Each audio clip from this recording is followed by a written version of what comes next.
The room is a testament to a brutal conflict, with still figures scattered across the floor. A young man pants heavily, the exertion and shock of the event etched on his face. He struggles to recall the specific details surrounding the day he met his end. A sudden flashback shows him being seized by dark, sinister tendrils. He remembers frantically running through a scene of utter chaos as the appendages erupted around him. Back in the present, his hand decisively closes around a discarded firearm. He swiftly turns, preparing to confront whatever is still lurking in the shadows. With a grimace of determination, he pulls the trigger and fires at his target. His fragmented memory can only conjure images of a monster and an angel. A volley of shots impacts the shadowy creature, creating a series of bright flashes. His memory flashes back to what should have been just another ordinary day at the office. But that normalcy was shattered when a monstrous tendril fatally struck him down. He recalls the bitter irony of his mundane life meeting such an extraordinary end. The shock and agony of the final blow are seared into his mind. He remembers trembling, clutching the ghastly wound that sealed his fate. As he lay helpless, a command was given and a swift blade moved to strike. The angelic figure from his memory appears, a red-haired warrior in brilliant golden armor. She unleashes a furious barrage of slashes, carving through the dark appendages with ease. In an instant, the creature is reduced to severed pieces around the fallen man. The warrior looks down, realizing she arrived just moments too late to save him. His hand trembles, desperately trying to hold himself together at the sight of the fatal blow. Slumped against the lockers, he gasps for his final breaths, the life draining from him. With a final ragged wheeze, he accepts the cold reality that his time is up. The angelic warrior lands gracefully on the scene, a beacon of light in the grim aftermath. She steps forward with purpose, her golden armor radiating an otherworldly power. Kneeling beside him, she is the last person he sees, the one who changed his fate. He recognizes her as the mysterious angel who had just crashed into his world.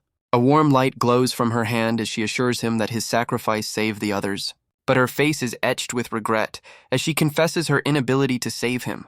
He manages a faint, bloodied smile, content that he finally became the hero he always wished to be. The Valkyrie firmly takes his hand, refusing to let him go just yet. With his last ounces of strength, he asks for the name of his mysterious savior. She introduces herself as Raylina, a legendary Valkyrie of the Dawn. Raylina grips his hand, offering both a solemn apology and her deepest gratitude. She assures him that his final heroic act was enough to save their entire world. His life as a normal man ends, reborn as an unknown hero in the annals of history. But in the void, a crimson core shatters, signaling that his story is far from over. He finds himself reborn, standing defiantly before a terrifying legion of monsters. Now armed with a formidable spear, he channels a new, immense power. An armored beast lets out a ferocious cry, lunging forward to test his newfound might. He effortlessly skewers the beast, a fiery display of his newfound power. But the first kill is just a warm-up, as a colossal maw erupts from the ground before him. A wicked grin spreads across his face, his eyes glowing with a thirst for battle. Without a hint of fear, he charges headfirst into the endless legion of darkness. His destiny is no longer tied to his old life, but to a brand new world. Suddenly, his consciousness awakens in a vast, empty expanse of stars. He finds himself back in his old clothes, feeling emotionally hollow despite just having died. He struggles to grasp his memories, which now feel distant and foggy. The images of the monster and the angelic warrior are all that remain clear in his mind. He looks around the cosmic void, wondering if this strange, silent place is the afterlife. He calls out into the emptiness, sensing he's not alone in the cosmic expanse. A disembodied voice ripples through the void, addressing him simply as human. A colossal, hooded figure emerges from the darkness, revealing that he possesses something it wants. Stunned by the being's immense size, he demands to know its identity and his current location. The entity introduces itself as the Void, explaining his soul was shattered and brought to this final realm. It reveals that just enough of his soul was recovered for them to piece him back together. A blue flame, the essence of his reformed soul, ignites in his hand as he offers a dry thanks. He stares at the ethereal flame, confessing that this new existence has left him completely numb. The Void declares it has no need for gratitude, only for the seal he now holds. Confused, he denies any knowledge of a seal, questioning the entity's true motive. The Void reveals a seal bonded with his soul at the moment of his death, instructing him to access it. Skeptical, he internally scoffs at the vague command to reach into his own soul. Deciding not to anger the cosmic being, he takes a breath and prepares to attempt the impossible. As he concentrates, a brilliant blue light shines from his chest, surprising him. A system window materializes, welcoming the now identified Noah Brown to the astral system. Noah stares in disbelief at the holographic screen, amazed that his attempt actually succeeded. Reading the details, he learns the seal is a source of infinite potential fused directly to his soul. The colossal entity recoils, realizing the fusion makes separating the seal a near impossible task. Noah smirks at the entity's predicament, but the void reveals it has one final solution. The entity offers him a dark pact, become its vessel and wield unimaginable power as its rebirth. The entity offers him a new life in exchange for becoming the path for its ever-growing hunger. Unfazed, Noah coolly inquires about the consequences of refusing this grand proposal. The void gives him a grim ultimatum, threatening to forcibly take his soul if he declines. It elaborates that his soul would be consumed just to extract the power of the seal within. A wry smile crosses Noah's face as he realizes the illusion of choice he's been given. He sarcastically pushes back, cheekily asking if he's entitled to legal counsel for this cosmic deal. The entity dismisses mortal rules, explaining the pact is bound only by the power of their spirits. Noah shrewdly points out the inherent imbalance, questioning the trustworthiness of such a one-sided agreement. The void bluntly confirms his distrust is warranted, just as a system window appears with the official offer. He feels his humanity slipping away, the memory of what it means to be alive fading into the cosmic dust. He clenches his fist, deciding that a soul pact with a swirling void entity is a fundamentally bad idea. Noah boldly challenges the cosmic being, questioning why a god would need permission unless it was unable to take the seal by force. The entity finds his defiance intriguing, labeling him a uniquely perplexing soul. Done with the negotiations, the void unleashes shadowy tendrils that surge through the cosmic expanse.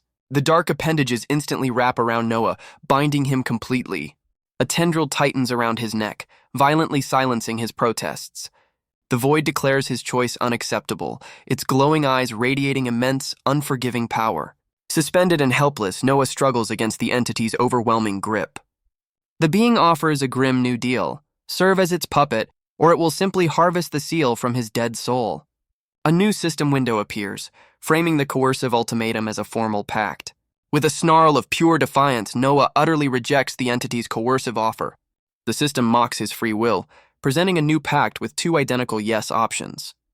The void warns that his spirit is fracturing under its immense power and his time is short. It tries to tempt him with the promise of becoming a god among mortals, worshipped by all. Even as the tendrils tighten, he grits his teeth and vows never to bow to a monster.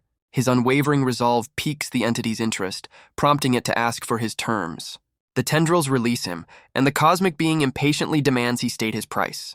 Catching his breath, Noah cleverly latches onto the entity's earlier words about spirit strength. He boldly flips the script, proposing a new pact where his spirit holds control in exchange for his cooperation. The void scoffs at his proposal, questioning why it should bargain when it could simply destroy him. Noah smirks, confidently explaining the entity should bargain for the same reason it hasn't already destroyed him. The cosmic being concedes with an amused grin, impressed that a mortal has successfully outmaneuvered it. A system window confirms their dangerous pact as a powerful transformation begins to overwhelm Noah. As he's consumed by the vortex, the void declares that its very essence is now bound to his spirit.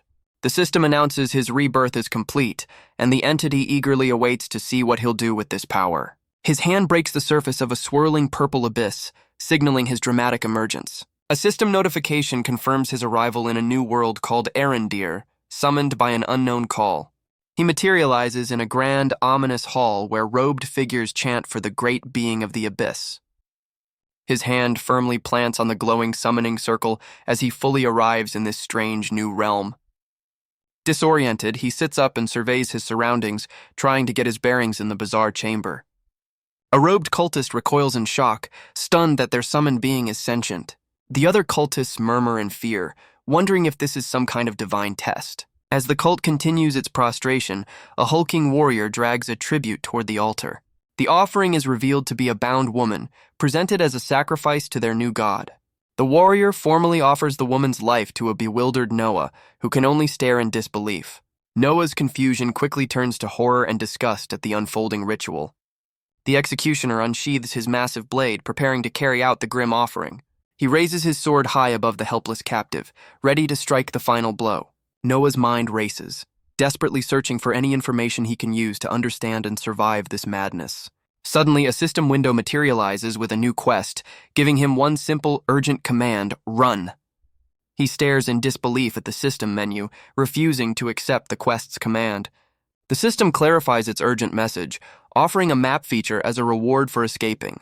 Scrambling to his feet, he can't believe the system's only advice is to run. He realizes the cultists have mistaken him for some powerful ancient being they summoned. Deciding to play the part, he demands answers from the terrified cultists. A trembling cultist reveals they are in a realm called Arendir and have summoned him for a favor.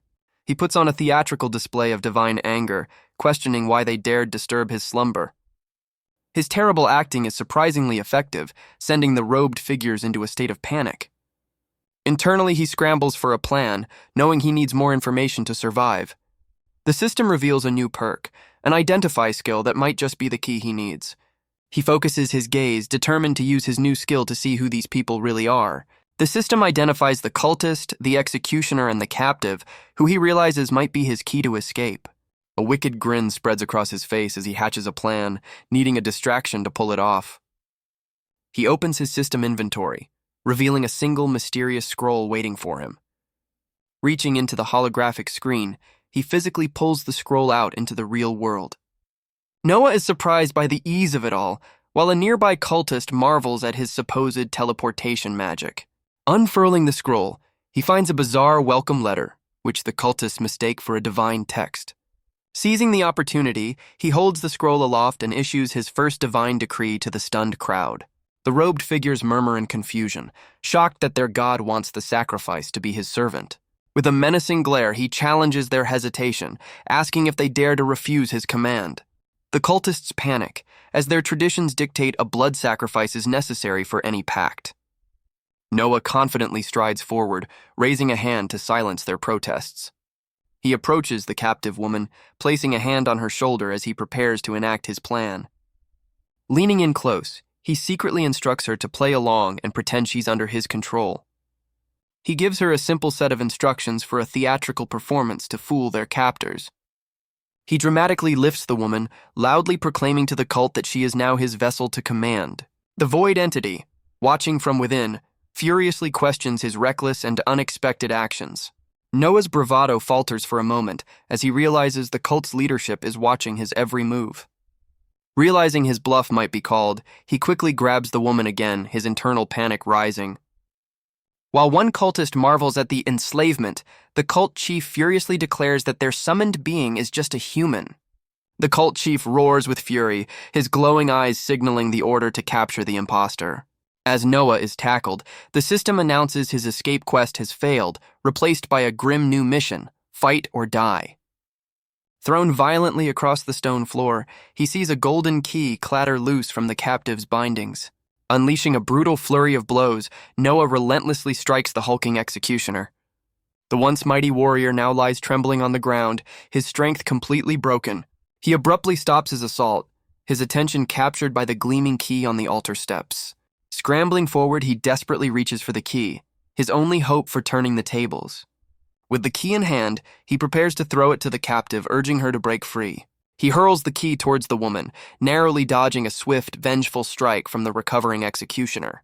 Spinning around, Noah faces his armed opponent, bracing himself for the deadly confrontation to come. The enraged executioner charges forward, his massive sword poised to cleave Noah in two. But just as the blade descends, shadowy tendrils erupt from Noah's back to block the attack. The void's power surges through him, and a confident grin replaces his initial shock. Despite the intervention, the warrior's blade still finds its mark, slicing deep into Noah's shoulder. He stares in disbelief as a system notification confirms a massive drop in his health.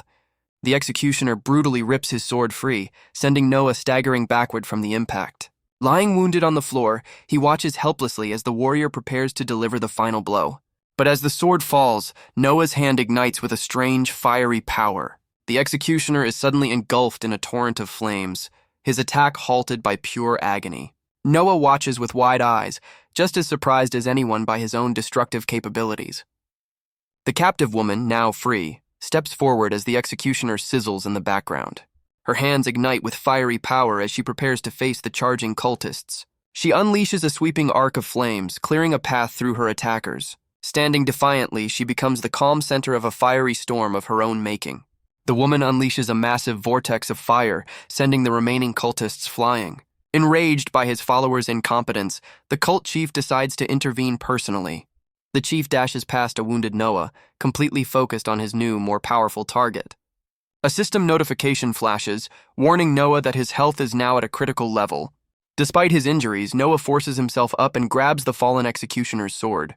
Just as the chief attacks, Noah drives the blade into his back, aided by the power of the void.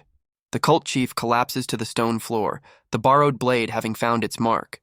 A flurry of system notifications confirms his victory and the completion of a secret objective. His health bar flashes a dire warning, showing only 7% remaining. The chief hits the ground with a final thud, his reign of terror brought to an abrupt end. The system highlights his success, revealing he not only won but also freed the captive, Aurelia Fauster.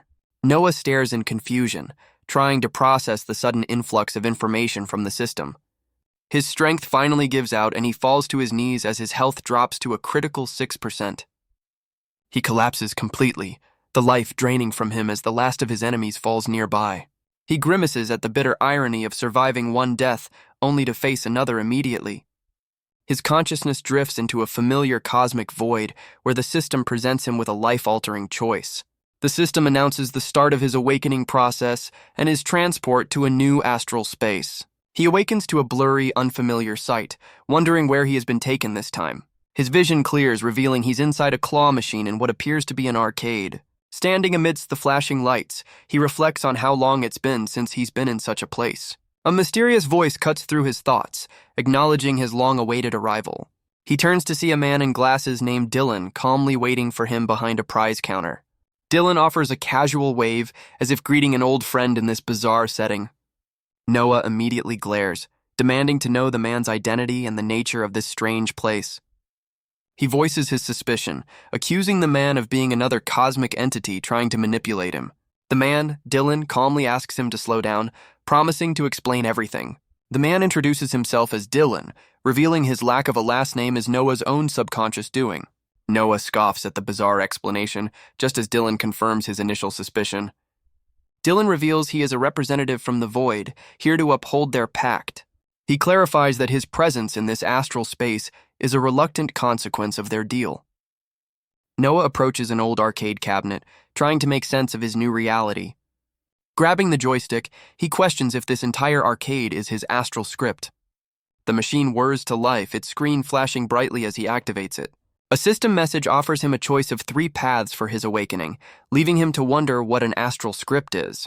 Dylan impatiently explains that the astral script is a magical manifestation of Noah's own soul. He gestures around the room, stating this arcade is the familiar form his soul has chosen for its astral space. A nostalgic smile crosses Noah's face as he recognizes the arcade from his youth.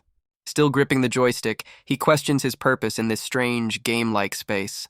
Dylan steps forward, explaining that while this isn't his usual role, Noah's situation is an exception. He gives a simple instruction, telling Noah to press the start button to begin the process. The machine's screen flashes, welcoming him to Astral Fighter and noting an anomaly is integrating his past life. A character selection screen appears, prompting Dylan to explain the 4 core attributes that will define Noah's power. Standing beside him, Dylan clarifies that choosing a path will enhance these attributes and make him stronger. Dylan warns that while better paths offer bigger boosts, they might also limit his long-term growth. The system displays the Warrior class, a standard path offering a simple attribute point per level. Noah scrolls through the other basic options, finding them all to be similar starting points for his new journey. Dylan suggests they check other machines for better options, and Noah agrees, unimpressed with the current choices. The Void's representative points to a new cabinet, recommending a healing-focused path for Noah's survival. Noah steps up to the new machine and presses a button to see what it offers. A list of healing classes appears, making Noah wonder if this choice will mend his fatal wounds. Dylan shatters his hope, revealing that time is merely slowed and he'll return to the brink of death. His attention is suddenly drawn to a far more intriguing and ominous-sounding class option. The system reveals a rare Exsanguinator class, a path that weaponizes the very essence of defeated foes. Dylan confirms it's a viable path for both healing and harming, which gets a nod of approval from Noah. With 2 more machines left to explore, Noah's determination to find the perfect path grows. While Dylan looks on pensively, Noah seems to be enjoying the process of building his new self. Dylan points to the 3rd machine, confidently recommending the paths it contains. He scoffs at the Void's Herald path, refusing to become a puppet and preferring tactical control. He moves to the final machine, thoughtfully weighing his options as Dylan looks on. An Astral Walker path appears, an epic class focused on interdimensional travel and mystic power. He then discovers the Void Hunter path, a class that weaponizes his natural instincts and void affinity. Ignoring Dylan's exasperated sigh, Noah decides to combine all 3 high-tier paths for his awakening. With his decision made, he firmly grips the joystick and presses the start button to lock in his choice. He flinches as a sudden surge of energy erupts from the machine, signaling the start of the process. The arcade screen flickers into static as shadowy tendrils begin to ooze into the room. The dark essence coalesces into a menacing shape on the screen before surging forward to envelop his hands. The tendrils violently seize Noah, yanking him toward the machine as he struggles against their grip. Dylan smirks, casually mentioning a crucial detail he conveniently forgot to share. A swirling vortex of dark energy materializes before Noah, pulling him into its chaotic depths. The Void's representative reveals the awakening process is designed to be an agonizing ordeal. Bound and helpless, Noah is dragged into the abyss, cursing Dylan for his betrayal. System notifications confirm his awakening of all 3 paths, unlocking a trio of powerful new abilities. His rank officially increases to F as his new classes gain their first few levels. The system grants him a significant boost to his core attributes and a handful of points to allocate. His consciousness snaps back to his body, finding himself still on the verge of death in the cult's chamber. Trembling from his wounds, he forces himself up from the ground, ready to face his grim reality. A system notification confirms his new exsanguinator ability, Blood Drain. He activates the skill, drawing life force from the fallen to rapidly regenerate his health. The fatal wound on his chest begins to seal as he flips himself upright. But the last cultist, Victril, unleashes his own dark power, preparing for a final confrontation. A shadowy tendril lashes out, striking Aurelia with brutal force. She stands defiant, facing down the cultist as he manipulates the dark appendages. With her own power still simmering, she prepares to re-engage the final enemy. The system issues a new quest, formally tasking him with exterminating the cult's leader. It follows up with a sarcastic optional objective, try not to die this time. Before they can act, the cultist traps Aurelia in a swirling vortex of dark energy. A shadowy tendril lashes out, aiming to strike Aurelia down. With a defiant glare, Aurelia raises her arm and blocks the dark appendage. Her fist ignites with a furious blaze, channeling her own fiery power. She unleashes a torrent of flames, her entire body becoming a weapon. Aurelia charges forward, dodging a barrage of dark attacks from the floating cultist. The cultist cackles with glee as Aurelia prepares to meet his dark magic with her own fiery resolve. Their powers collide in a massive explosion, just as Noah receives his updated quest. Lying on the floor, Noah examines his system screen, wondering how to best use his newfound power. His status window reveals his new classes and a fresh batch of attribute points ready for allocation. He immediately begins strategizing, debating whether to specialize or create a more balanced build. With a confident smirk, he strategically allocates his new attribute points, prioritizing agility and constitution. The system confirms his new, more balanced stats and a significant boost to his maximum mana.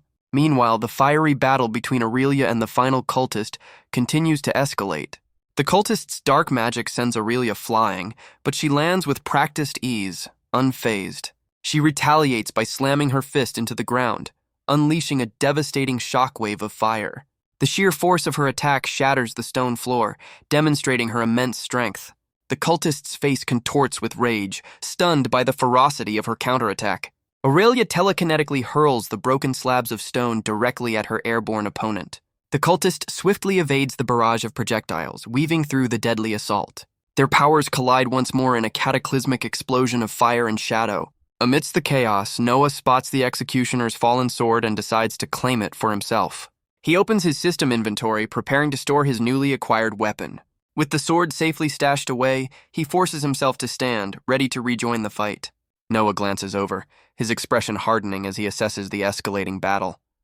He rushes forward as Aurelia is violently thrown back by the cultist's dark magic. His eyes lock onto the floating cultist, Victrol, who radiates an aura of pure menace. The cultist's eyes burn with fury as he attempts to de-escalate the situation.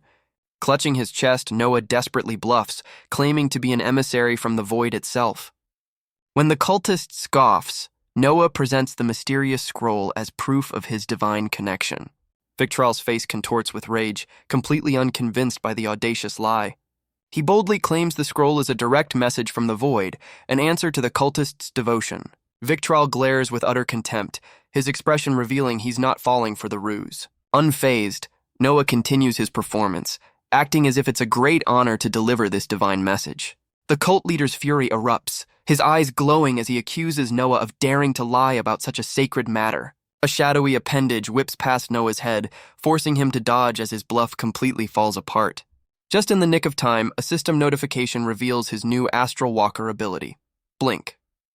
He instantly activates the skill, teleporting across the room and leaving a shimmering afterimage in his place. Landing safely, Noah glances back, his system window still glowing beside him. Reaching into his inventory, he firmly grips the hilt of the executioner's massive sword. The formidable blade materializes from the holographic screen, ready to be unleashed. Wielding the massive blade, Noah leaps forward to deliver a devastating blow. But the cultist unleashes a wave of dark energy, deflecting the attack and sending Noah flying. Despite the counter, Noah's blade finds its mark, leaving a deep gash across the cultist's chest. He slides across the stone floor, quickly regaining his footing for the next move. The cult leader stumbles back, clutching his wound in disbelief at the mortal's audacity. Seizing the opening he created, Noah shouts a command to his fiery-haired ally. Answering the call, Aurelia slams her foot down, shattering the ground with a fiery eruption. She intercepts the cultist's desperate attack, her raw power overwhelming his dark magic. With a final decisive blow, Aurelia drives her flaming fist into the cultist's back. She then unleashes a torrent of fire, launching her defeated foe across the chamber. The cult leader reels back in agony, his body unable to withstand the fiery impact. Without a moment's hesitation, Aurelia launches herself into the air to continue her relentless assault. She unleashes a furious volley of fiery strikes, overwhelming the helpless cultist in midair. Each blow lands with devastating force, leaving the cult leader completely at her mercy. Gathering her power, she prepares to end the fight with a single decisive kick. Her final fiery attack sends the cultist crashing down, and a system notification confirms their victory. Noah watches as his system screen lights up, announcing his classes have gained several new levels. As Aurelia lands, another notification details his significant stat boosts and a new batch of attribute points. The system confirms his quest is complete and reveals he's absorbed part of the chief's power. Utterly spent but victorious, Noah throws his hands up in sheer, unadulterated relief. Lying on the floor, Noah cheekily tells his fiery ally that she owes him an explanation. Unimpressed, she demands to know who he is and how he was summoned. Her hand ignites as she voices her distrust, explaining she can't relax until she knows he's not a threat. She presses him for answers, pointedly asking if he's even from this world.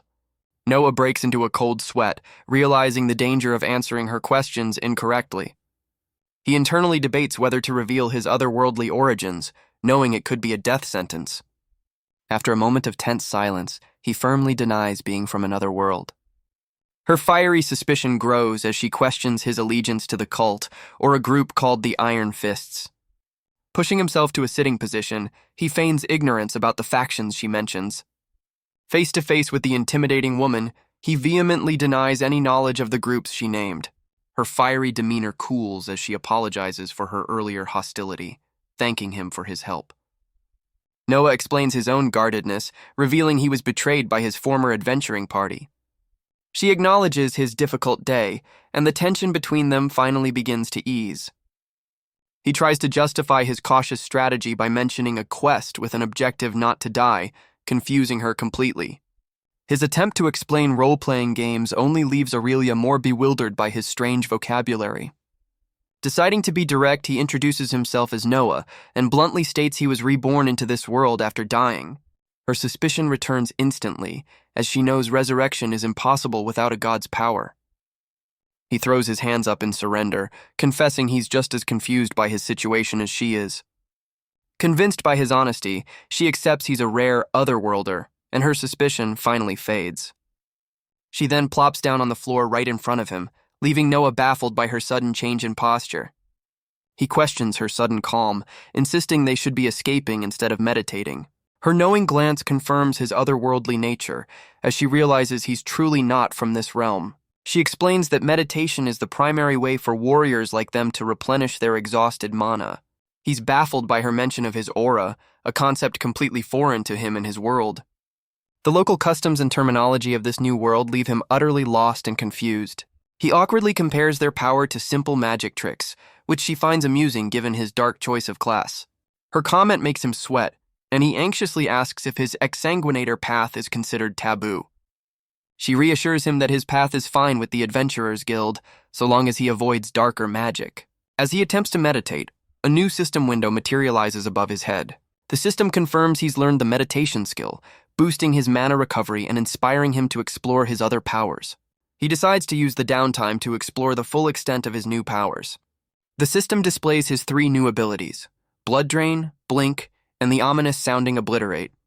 Already familiar with the first 2, he focuses on the mysterious 3rd skill from his Void Hunter class. The description reveals it channels the Void's energy to annihilate anything in his path. As he tests the skill, a dark energy coalesces in his hands, but a warning flashes that it's draining his health. A confident grin spreads across his face, glad his exsanguinator path can counteract the dangerous drawback. Just as Aurelia finishes her recovery and stretches, she announces it's time for them to leave. The pair walks past the dissolving remains of the cult chief, leaving the chamber of their ordeal behind. Aurelia suddenly stops, leaning over to inspect something she's found, catching Noah's attention. She holds up an ornate golden artifact, explaining it's a powerful spatial storage device. Aurelia explains they'll need to get to a city to have any hope of opening the golden artifact. Noah ponders the convenience of a physical inventory, wondering if his system has a similar function. She reveals a major complication. The device is blood-bound, making it impossible for anyone but the owner to access. While searching the chief's body, she explains they'll need his key or an expert to bypass the lock. Noah asks to inspect the artifact, and Aurelia casually tosses the supposedly impenetrable device to him. As he examines the artifact, his eyes glow with a familiar blue light, a plan forming in his mind. A system window materializes, offering to bypass the blood magic and transfer the contents to his inventory. With a confident smirk, he bypasses the ancient security measure with a simple press of a button. A flood of notifications confirms his success, revealing a hoard of valuable loot from the chief's stash. Completely unaware of his system-powered theft, Aurelia continues her search for a cellar key. Noah casually presents the golden key he found, leaving Aurelia completely stunned. He explains it came from the chief's storage, listing off the impressive haul of loot he acquired. She marvels at his ability to bypass the bloodlock as he drops the key into her hand. Deciding he needs a wardrobe change, he pulls a new set of clothes directly from his system inventory. He dons a new shirt and a dark cloak, then turns his attention to the more ominous items he looted. The system identifies a particularly unsettling piece of jewelry, the Ring of the Abyssal Eye. Aurelia recognizes the ring, confirming it's cursed but offers a significant boost to mana capacity. Despite its creepy, ever-watching eye, he equips the ring, immediately receiving a skill upgrade notification. The system details the ring's powerful enchantments, boosting his mana, perception, and identification skill. With their business concluded, Aurelia unceremoniously kicks the chief's body aside, clearing their path. He glances over at Aurelia, his enhanced perception activating. The system reveals she's a level 68 Flame Warden, nearly as powerful as the cult chief. Turning back to his loot, he scrolls through the chief's impressive collection of items.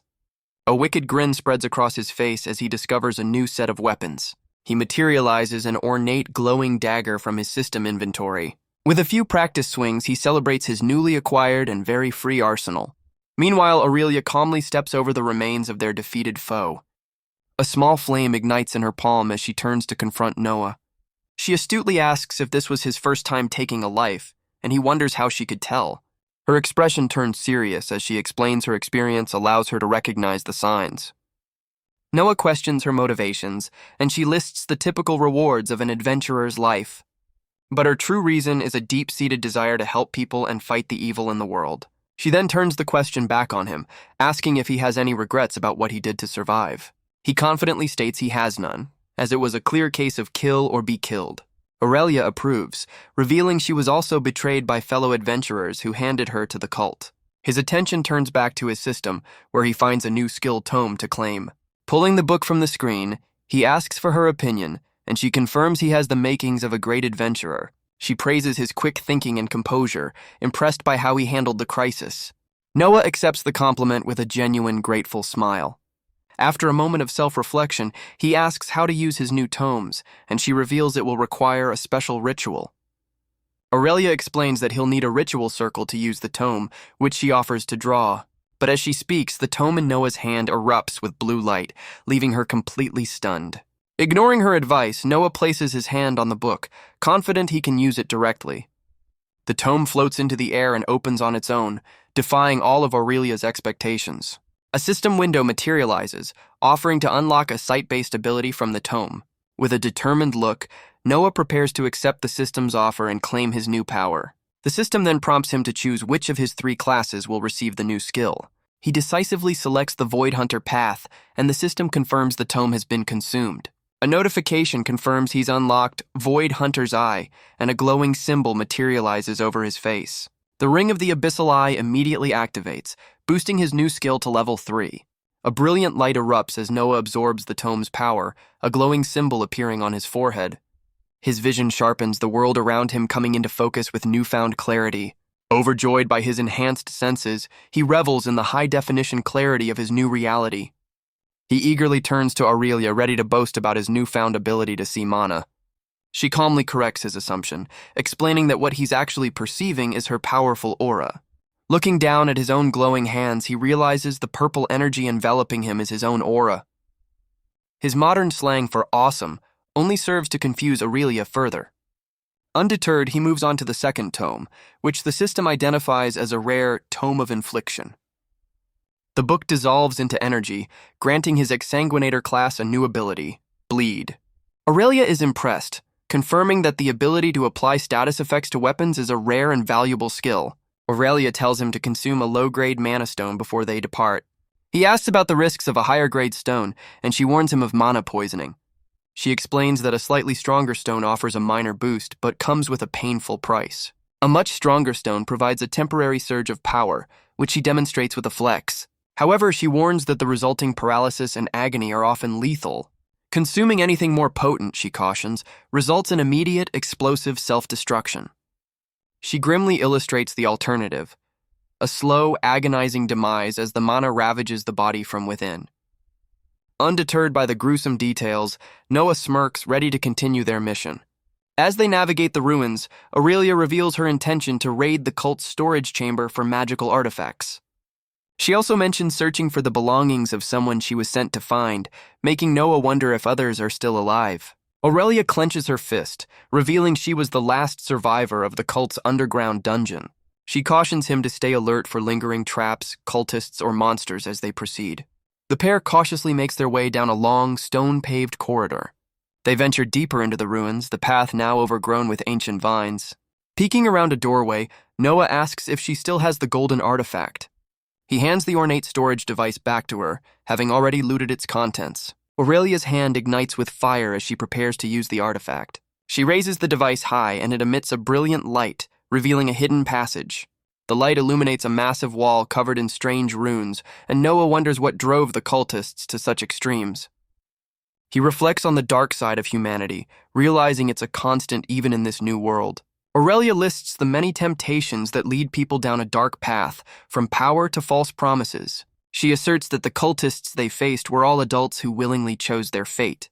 As she kneels by the passage, Noah gestures toward the strange, shimmering energy ahead. Aurelia identifies the shimmering area as an illusionary trap they must leap across to proceed. Noah clarifies his concern isn't for the cultists, but for any innocents who were forced into this life. Her expression hardens as she explains that priests have fought the influence of the abyss for centuries. She describes a brutal purification ritual by fire, a punishment and public execution for cultists. The few who endure the agonizing process are said to be irrevocably altered by the experience. Noah trembles at the thought, horrified by the idea of a child being subjected to such cruelty. She grimly explains that children are given a swift end, a harsh reality as they approach a spiked pit. Aurelia suddenly stops, her attention fixed on something just ahead. They discover a massive doorway sealed by a shimmering blue magical barrier. Deciding diplomacy is overrated, she announces her plan to simply punch her way through. Her fist ignites with a furious blaze, channeling immense power into her gauntlet. With a determined glare, she unleashes a devastating fiery punch. The magical seal shatters in a cataclysmic explosion, blasting them both backward.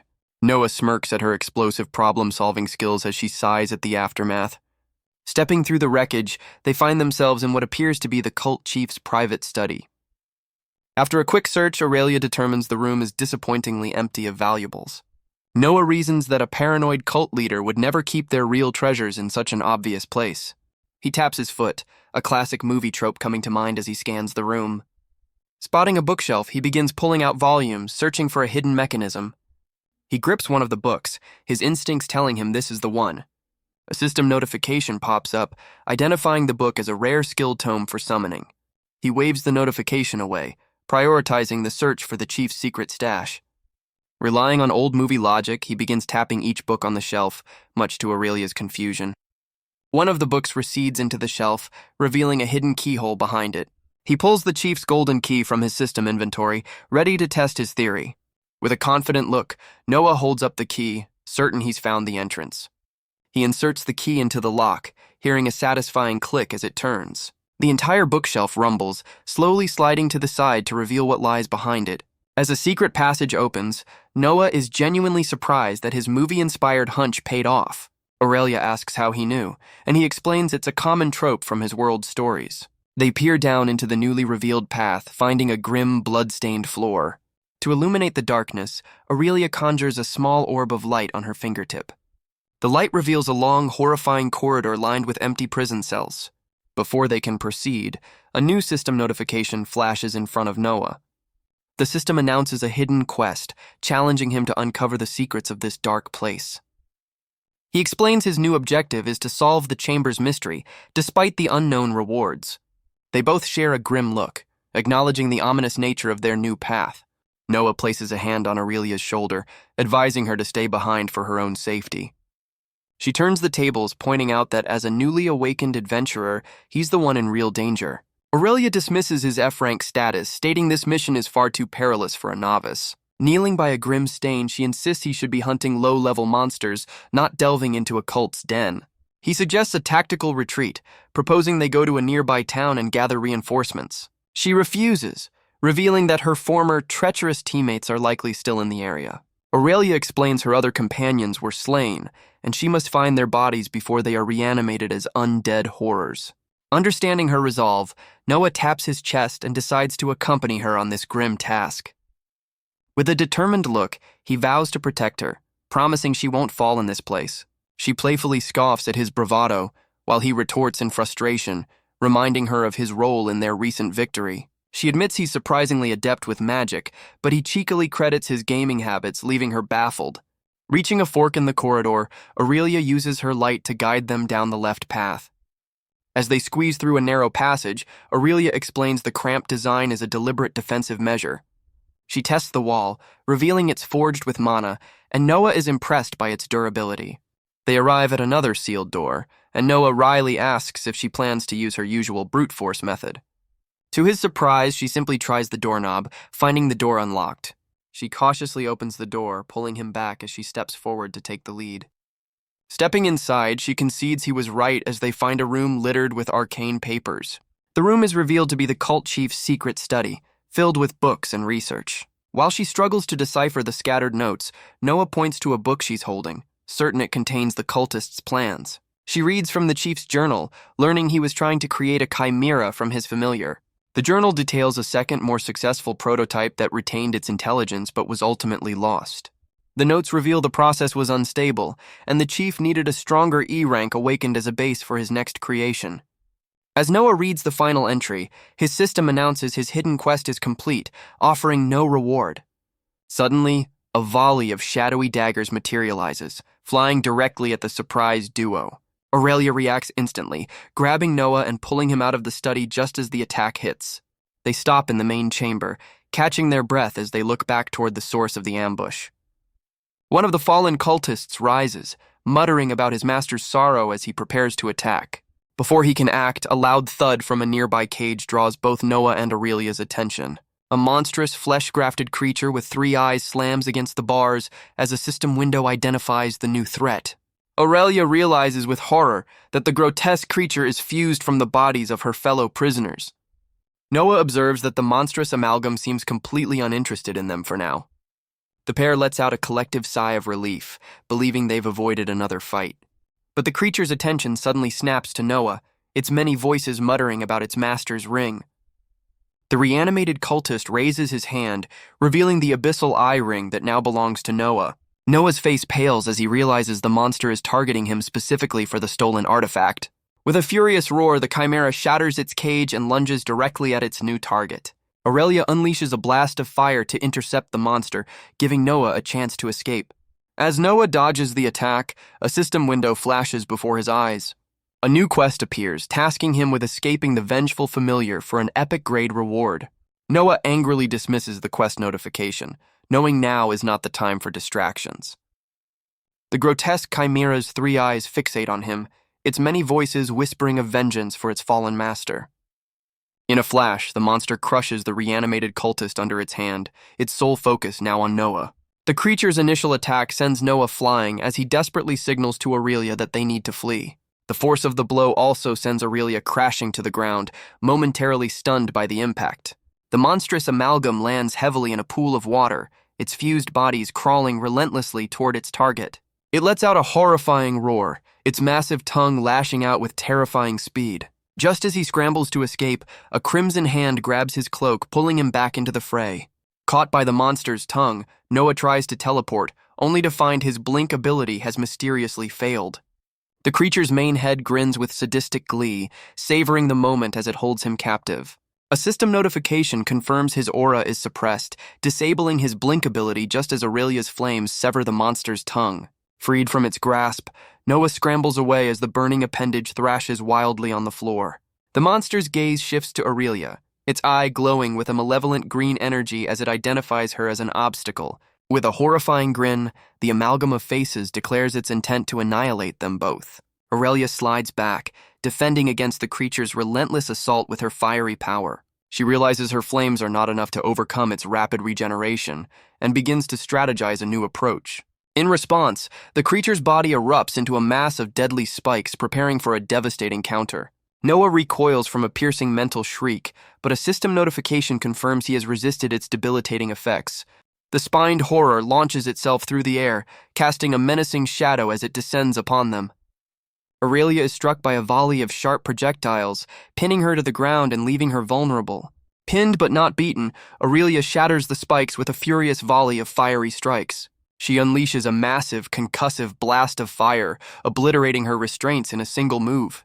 Landing gracefully amidst the fiery aftermath, she regains her footing, completely unfazed. She checks on Noah, who confirms he's fine, just dealing with the ringing in his ears from her explosive counter. The monstrous chimera staggers back, its spiky hide smoking and damaged from the powerful attack. Recovering quickly, the creature spins, gathering its remaining spikes for another deadly assault. It unleashes a whirlwind of sharp projectiles, sending a storm of shadowy barbs hurtling toward them. Both Noah and Aurelia expertly dodge the lethal barrage, weaving through the deadly attack. Aurelia retaliates midair, launching a concentrated burst of fire directly at the spinning monster. Her eyes blaze with fiery determination as she prepares to unleash the full extent of her power. Wreathed in fire, Aurelia dives from the air, aiming a decisive blow at the spinning monstrosity. Her fist connects in a cataclysmic explosion, engulfing the chimera's head in a torrent of flames. She lands with practiced ease, leaving a fiery trail as the amalgam of bodies begins to writhe. The many faces fused into the creature cry out in silent agony, their forms contorting in the blaze. Aurelia holds her ground, her fiery power forming a barrier against the desperate, crawling mass. Noah's expression darkens as he recognizes the helpless, human-like quality of the creature's pained voices. With grim determination, Aurelia gathers her remaining energy, preparing to end its suffering. She unleashes a towering pillar of fire, intending to completely incinerate the grotesque horror. The chimera is caught in the fiery vortex, its twisted form consumed by the relentless inferno. Noah watches in disbelief. a bead of sweat rolling down his face as he senses the creature is somehow still alive. Noah watches in horror as the smoldering mass on the floor begins to stir, proving his fears correct. The creature's flesh twitches and shudders, its fused bodies writhing in what seems to be agonizing pain. Its charred form cracks open, revealing a new, more terrifying shape emerging from within. The chimera transforms into a draconic horror, unleashing a piercing, silent scream that echoes through the chamber. A system notification confirms Noah has been hit by a mental attack, but his will has partially resisted it. Despite his resistance, a cascade of debuffs floods his system, weakening his stats and regeneration. Staggering from the psychic assault, Noah barely registers the monster's tail whipping toward him. The creature's tail smashes into the ground with incredible force, narrowly missing its target. Just in the nick of time, Noah activates his blink skill, teleporting out of the immediate danger zone. But his escape is short-lived as the monster instantly closes the distance, slamming him with a brutal strike. The creature's tongue ensnares Aurelia, but she struggles fiercely against its powerful grip. With a flick of its head, the monster hurls her with enough force to shatter the stone wall. Its three eyes then swivel, locking onto its primary target, Noah. The draconic horror lunges forward, its tongue whipping through the air with deadly intent. Noah activates Blink at the last second, teleporting just as the attack would have landed. He reappears behind the beast as a system window announces his Blink skill has reached level 2. The monster crashes into the ground, its attack thwarted by Noah's timely escape. Noah's face contorts with alarm, realizing the immense danger he's in. From across the chamber, the injured Aurelia watches the unfolding chaos with grim determination. Seeing his ally is down, Noah watches in horror as the creature turns its malevolent gaze back toward her. Realizing his ally is in peril, Noah prepares to use his Blink ability to intervene. He plunges his dagger into the beast's back, but a system window confirms the creature resisted his bleed effect. The monster retaliates with a vicious tail swipe, forcing Noah to blink away from the deadly blow. Reappearing midair for another strike, a system notification warns him that his mana is critically low. In a desperate move, he pulls out a mana stone, his eyes glowing with resolve as he prepares to use it. He consumes the stone, instantly restoring his mana at the cost of minor poisoning, and unleashes a powerful counterattack. Ignoring the pain, he presses his advantage with a rapid series of energized slashes. His relentless assault brings the draconic horror crashing to the ground as he leaps to safety. The strain of the fight becomes apparent as he trembles, realizing how much mana he's expended. Just then, a system notification reminds him of his life-stealing ability, Blood Drain. He attempts to use Blood Drain, but a system notification confirms the creature has resisted the ability. Undeterred, he blinks above the downed monster, preparing to strike from the air. With a bead of sweat on his brow, he grips his dagger, his expression hardening with resolve. He unleashes a flurry of energized slashes, carving into the creature's hide. Notifications confirm he's inflicted bleed, but the monster resists as his mana plummets to critical levels. Using the creature's massive body as a springboard, he leaps away to create some distance. In a desperate gamble, he pulls out a high-grade mana stone and consumes it without hesitation. The system confirms his mana is overcharged and his stats are boosted, but he's now afflicted with mana poisoning. Fueled by his newfound power, he blinks away from the monster's retaliatory strike with ease. Channeling his dark energy, Noah prepares to unleash his ultimate skill, Obliterate. He plunges his daggers into the creature's head, unleashing his ultimate skill, Obliterate. Using the creature's back as a launch pad, he leaps away to reposition for another attack. With a look of intense concentration, he prepares to press his overcharged assault. He unleashes a wide, arcing slash, his daggers crackling with immense power. Combining Blink and Obliterate, he becomes a blur of motion, striking the beast from all sides. His relentless assault pays off as system notifications confirm both his skills have leveled up. Believing the fight is over, he holds his dagger aloft, confident he's delivered the final blow. To ensure its demise, he drives his daggers down into the creature's dissolving form for one last strike. But the creature retaliates, its massive jaws reforming and clamping down to trap him. The temporary power fades, and a flood of system notifications confirms his buffs have expired, leaving him paralyzed and in agony. The monster roars in frustration, preparing to swallow the paralyzed Noah whole. Its long tongue wraps around his body, constricting him as it pulls him into its maw. Completely enveloped and helpless, Noah is dragged across the floor, unable to resist. From across the chamber, the injured Aurelia can only watch as her ally is consumed. The creature's throat bulges, the faces on its flesh contorting as it swallows him. Its entire body shudders violently, reacting to the unwilling meal inside it. Suddenly, a dagger pierces through from within, and a notification confirms he's inflicted bleed. A flood of system messages reveals he's used blood drain to heal and reduce his paralysis. The monster writhes in agony as the internal bleed effect intensifies, causing it immense damage. Its flesh begins to tear and stretch as Noah fights to carve his way out from the inside. Noah bursts forth from the creature's dissolving remains, having carved his way to freedom. He takes a weary step forward, leaving a trail of the monster's essence as Aurelia watches from afar. A barrage of system notifications confirms his victory, granting him multiple level-ups and a significant stat boost. The system announces his quest is complete, upgrading his reward to a legendary-grade Tome of Lifeblood. Just as he collapses, a new notification reveals a mysterious entity has absorbed the monster's power. He stares at the progress bar, realizing something is unlocking far beyond its intended limit. The system simply flashes a single ominous word: unlocking. Overwhelmed by the battle and the mysterious system event, his consciousness begins to fade. The strain finally takes its toll, and he collapses face first onto the cold stone floor. Unconscious and vulnerable, Noah lies motionless as the injured Aurelia looks on, unable to help. Noah's hand trembles as he slowly regains consciousness amidst the monster's remains.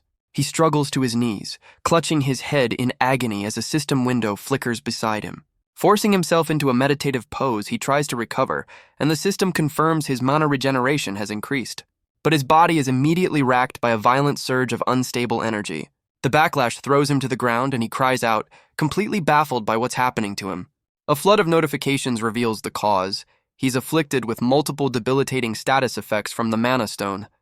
Aurelia approaches, noting he's awake and wryly asking if he's doing all right. She walks past, admitting it's a miracle they survived and that he had to save her life yet again. With a frustrated look, she berates herself for being so easily defeated despite her experience. She stops directly in front of him, her bare feet just inches from his face. She calmly announces her intention to help him sort out his mana poisoning. Aurelia casually dismisses his gruesome state, explaining it's not a major concern. She reveals that while uncomfortable, mana poisoning is rarely lethal and has a simple fix. Aurelia instructs him to sit and release all his mana until his reserves are completely empty. The two adventurers sit opposite each other, ready to begin the purging process. Following her instructions, Noah unleashes a powerful surge of purple energy from his core. A system notification confirms he is successfully draining his corrupted mana. The system displays the immense strain on his heart as he rapidly expels the energy. Another notification flashes, warning him that his mana levels have become dangerously low. Completely drained, he hunches over, gasping for breath from the exertion. The violent purge finally ends and he slams onto the floor, completely spent. A system window confirms his success, announcing the mana poisoning has been purged. Aurelia calmly explains the strange sensation will pass as his mana naturally regenerates. She warns him that his regeneration will be impaired for a couple of days, so he asks for a healing item. Aurelia provides a flask of water, which he gratefully accepts and drinks. With his immediate crisis handled, he decides it's time to claim his legendary reward. As he prepares to use it, the legendary tome erupts with a brilliant golden light. A system window identifies the legendary Tome of Lifeblood, offering to unlock its ability. Accepting the prompt, the tome bursts into golden energy that flows directly into him. A notification confirms his Exsanguinator class has unlocked the powerful new ability, Lifeblood. The system details his new Lifeblood skill, which doubles his health regeneration and grants poison immunity. Aurelia asks about the power she felt, and he explains his new ability to store health for later. She complains with a frustrated look that he seems to be hoarding all the unfairly powerful skills. Unfazed, she shrugs and points out the inherent unfairness of his world having magic, and he agrees. His attention is drawn back to his system as he contemplates the mysterious item that was unlocking. A new notification confirms the item is ready, asking if he wishes to consume the unknown reward. He swipes the prompt, materializing a small, unassuming book from the system interface. The system identifies the mysterious item as a shard of infinite potential. He reasons that this shard should enhance his identify skill, allowing him to learn more about his ring. A new notification reveals the shard can be consumed to gain an aspect and unlock a hidden seal. Noah questions the shard's incomplete description, and Aurelia explains it's likely due to a seal or his weak identification skills. Ignoring her warning that the item might be broken, he decisively presses the prompt to consume it. A system notification confirms he has consumed the mysterious, unidentified shard. He's immediately overwhelmed by a cascade of system alerts, one alarmingly mentioning genetic modification. The intense system feedback forces him to his knees, drawing the attention of a concerned Aurelia. He struggles to process the relentless stream of information flashing before his eyes. Amidst the chaos, a new quest appears, challenging him to find more of these powerful, scattered shards. His body suddenly convulses as sharp crimson spikes painfully erupt from his back. The system announces his transformation is incomplete before a mysterious entity called Devourer applies a purify effect. A vortex of dark energy erupts from him, and he wonders why he's being purified as the force pulls him forward. He violently expels a dark, corrupt substance, his eyes wide with shock and pain. The world spins as he collapses to the floor, overwhelmed by the violent internal purge. As he lies in a heap, a new system notification chimes into existence before him. The system announces he's been purified, enhancing his abilities and removing all his negative afflictions. Through the haze of pain, he begins to process the unexpected and powerful cleanse he just endured. Aurelia approaches cautiously, watching him lie motionless in the aftermath of the bizarre event. She's stunned by the sheer volume of corruption he expelled, wondering about the toxic nature of his home world. Later, Noah washes away the grime and corruption under a steady stream of water. He reflects on his new reality, a stark contrast to the mundane life he led just one day before. The system comically chimes in, confirming his shower has cleansed him and removed his exhaustion. Feeling refreshed, Noah dries himself off, his physique noticeably more defined after the recent trials. Back in his room, he pulls up his attribute screen, finding a substantial number of points ready to be allocated. Swiping to the next screen, he's stunned by a new, unexpected addition to his abilities. The system reveals he's gained the Devourer aspect, a unique trait that boosts his growth in all his stats. He marvels at the immediate power boost, but wonders about the full potential of the growth attribute. The system clarifies that this new attribute allows his strength to increase through both magical means and his own efforts. Testing his new power, he channels his energy, and a notification confirms a massive surge in his power attribute. Notifications flood his vision, confirming significant boosts to his agility, constitution, and mystic stats as well. Just then, Aurelia peeks into the room, surprised to find him already awake and radiating newfound power. Flustered by her sudden appearance, he explains he just finished cleaning up and awkwardly offers her the same. Aurelia casually informs a surprised Noah that she has already bathed. She explains with a confident smile that she took care of it while he was unconscious. He thoughtfully calculates that he must have been out for at least an hour. She asks if he's ready to leave, eager to get moving from the grim location. Without waiting for an answer, she leaps away, announcing they have another destination. He questions her cleanliness again, but she simply shows him her clean, bandaged hand. He squints, still skeptical that she could be clean after their intense battle. She demonstrates her power by placing a hand on his shoulder, instantly drying his wet clothes with her heat. She boasts that her fire abilities make her immune to the cold, while he fondly recalls his love for winter. As they walk toward a bright exit, he offers to introduce her to a sweet, frozen treat from his world. Aurelia is completely baffled by his strange cultural references, unsure if it's a translation issue or just him. They finally step out of the grim ruins and into a vibrant, sunlit forest. Noah is taken aback by the sudden brightness and the sounds of the living world around them. While Aurelia expresses her relief at seeing the sky, Noah stares upward in utter disbelief. He's stunned to discover this world has two suns, a fact Aurelia finds completely normal. He questions the logistics of a two-sun system, but she gives him a very straightforward explanation. She elaborates on their unique day-night cycle, which includes a first dawn and a final dusk. Noah contemplates the strange new concept of a world with two distinct dawns. A system notification suddenly appears, confirming his escape quest is complete and unlocking a map feature. His eyes flash as the new map system integrates, instantly feeding him geographical information. Noah asks about a small charm Aurelia found, which she explains is a non-magical item meant to protect children. Her grim revelation that she found the child's charm in a prison cell gives Noah a somber realization. A new system quest tasks him with returning the charm to Layfar village, setting their next destination. Without warning, Aurelia suddenly bolts past him, jolting him out of his thoughts. She stops in a clearing, deciding they'll camp for the night and offering to teach him the basics of adventuring. He bows respectfully, playfully calling her his senior, which leaves her suspicious of his true intentions. As they settle in for the night, he assures her he's being sincere, though his tone suggests otherwise. The next morning, Noah is stunned by an unexpected sight, asking Aurelia for an explanation. She casually reveals their new mode of transport, two massive armored creatures she found and tamed. He eyes the giant beasts warily, questioning if they're safe to ride or if they're more likely to become a meal. Aurelia confidently refutes his concerns, easily mounting one of the beasts. She explains the creatures, called armadillos, are tame herbivores known to cooperate with humans. Noah nods in understanding, his skepticism fading as he accepts her explanation. He stands before his own designated mount while Aurelia waits patiently on hers.